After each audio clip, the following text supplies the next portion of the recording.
Alright, so this is a review of the Zenitar 16mm fisheye lens. It is mounted to my Canon EOS 5D Mark II, and this is pretty much just a sort of examination of the lens. So, right off the bat, the Zenitar lens comes with a really thin plastic cap, and it is a native M42 mount. However, if you buy this from a seller online that sells it with the Canon mount, you'll see it's just an adapter right here that's held with 3 screws, 1, 2, 3, and it fits perfectly on the 5D Mark II and has no shutter, or it has no mirror flip issues. So for those worried about if this lens will hit the mirror on the 5D Mark II, it will not. So anyway, let's talk about this lens.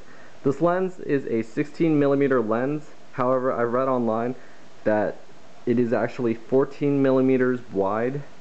I'm sorry, 14mm vertical and 12mm wide. So I will show you that in just a little second. So let's look at the top first. So here are the markings. It goes to 2.8 f2.8, and it goes all the way up to f22. But you really don't want to shoot at f22 because lenses start to diffract, which diffraction means you start taking a hit in image quality, or you'll start seeing some softness. So the optimal focal, or the f-stop for this lens, is around f8 or f11.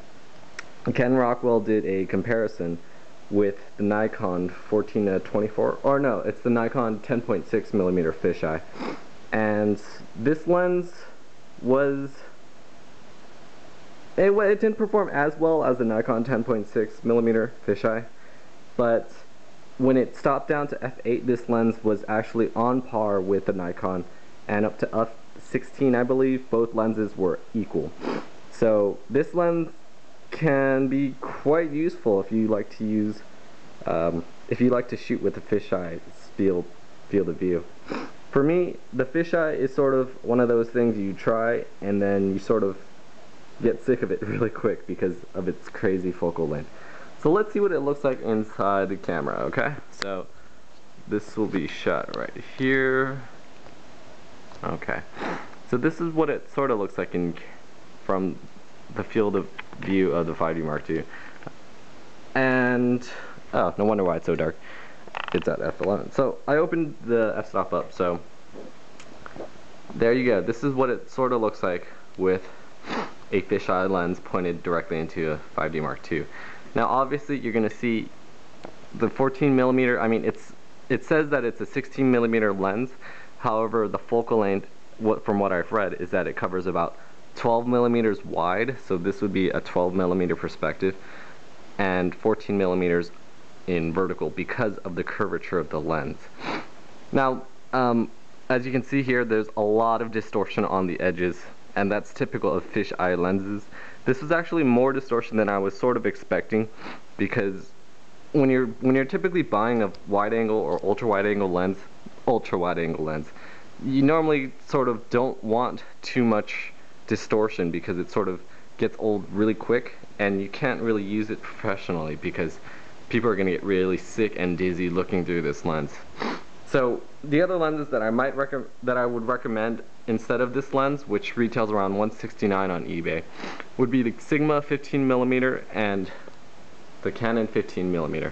Those are both really sharp and exceptional lenses, and they offer a lot of value for professional photography use.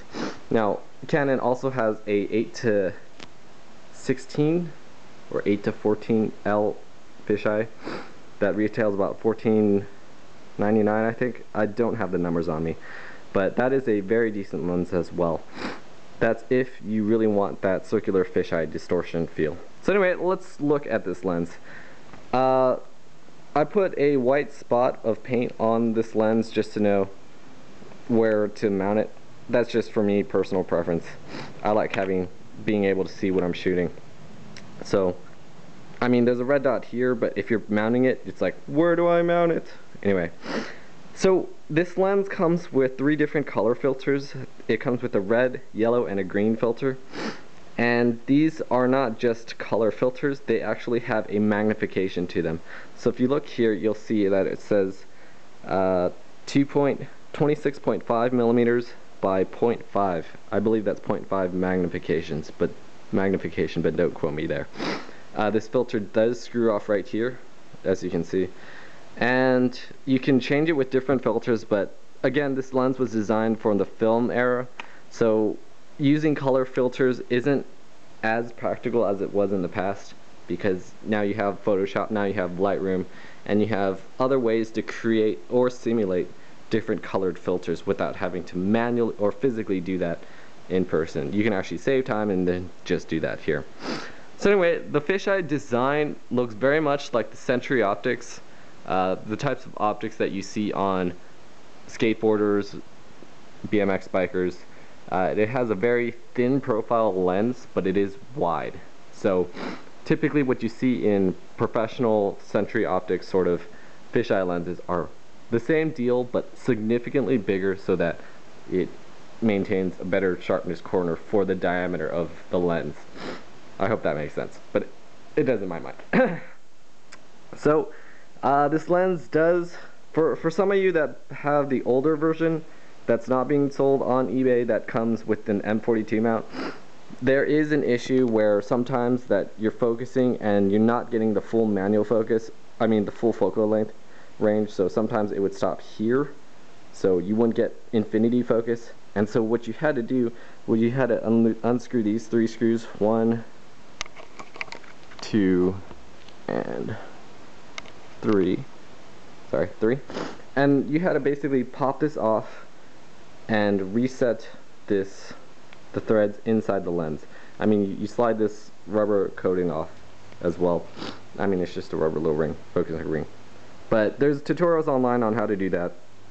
But again, if you're buying it from eBay, from a new seller, they're basically still selling these Zenitar lenses because I'm guessing they made a whole bunch of them and they can't get rid of them. So they're just adopting them for the digital age. So anyway, this is the Zenitar fisheye lens. I will be getting footage of this lens in action soon.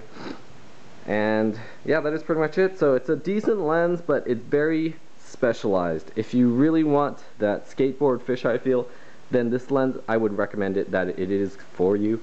But if you want something more professional, I would stay away from this lens, because even though it is a 2.8 lens, it doesn't retain sharpness until f5, 6, f8, f11. So this lens is more of a hobby sort of lens, and if you want better results, go for the Sigma or the Canon if you are a Canon shooter.